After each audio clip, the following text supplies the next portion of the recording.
আসসালামু আলাইকুম সবাইকে। আশা করি সবাই ভালো আছেন। আলহামদুলিল্লাহ আমিও ভালো আছি। তো এই তো এখানে আমি প্রথমে দুধ জাল দিয়ে নিচ্ছি। তো মশলা আর চিনি দিয়েছিলাম দুধের সঙ্গে। এদিকে আবার গুড় একটা গলিয়ে নিয়েছি, পানি করে তরল তরল করে রেখে দিয়েছি। আর এদিকে হচ্ছে পিঠা। তো এই তো পিঠা কয়টা হচ্ছে এই যে একটু একটু পুড়ে গেছে, কিন্তু এটা কোনো ব্যাপার না, আমি ঘরেই তৈরি করেছি। আর প্রত্যেকটা পিঠাই কিন্তু এরকম ছোট বড় সব মিলাই করেছি, কারণ দুইটার ভিতরে তৈরি করেছি পিঠাটা। কিন্তু ছোট পিঠাটা দেখতে আমার ভালো লাগে, তাই আমি ছোটটার ভিতরে সবসময় করার চেষ্টা করি।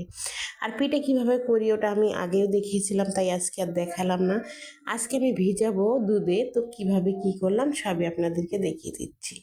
তো এখানে কিন্তু দুধ আমি জাল দিয়ে ঠান্ডা করে একটু নিয়েছি কুসুম গরম, তার উপরেই আমি এখন পিঠাগুলো দিয়ে দিচ্ছি। তো একে একে সব পিঠা আমি দিয়ে দেবো। তো দেখুন এই যে পিঠার ছিদ্র হয়েছে, দুধে দিলে দুধেরটা মনে হয় দুধগুলোই ছিদ্র দিয়ে ঢুকতেছে। তো যাই হোক, এখন এভাবে দেখাই দিলাম আপনাদেরকে দেখার জন্য, এরকম করলাম। তারপরে আমি কিছুক্ষণ পরে দুধ গুড় মানে মিঠাই গুড় যেই বলেন আর কি, ওটাই আমি এখন এখানে ঢেলে দিচ্ছি। তো আমি বেশি দেইনি, অল্প করে দিয়েছি একটু কালার করার জন্য।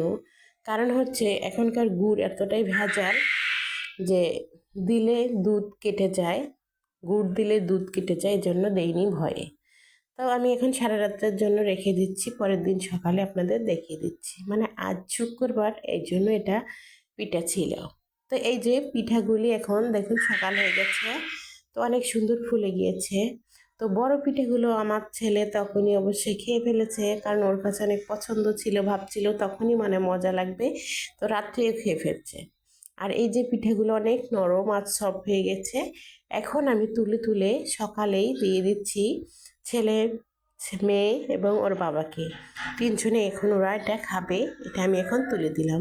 তো এই যে পিঠাটা কার কাছে কেমন লাগলো অবশ্যই কমেন্টে জানাতে ভুলবেন না। আমার কাছে খুবই ভালো লাগছে। তো আপনারা একদিন খাবেন, ভালো লাগবে। আল্লাহ হাফিজ।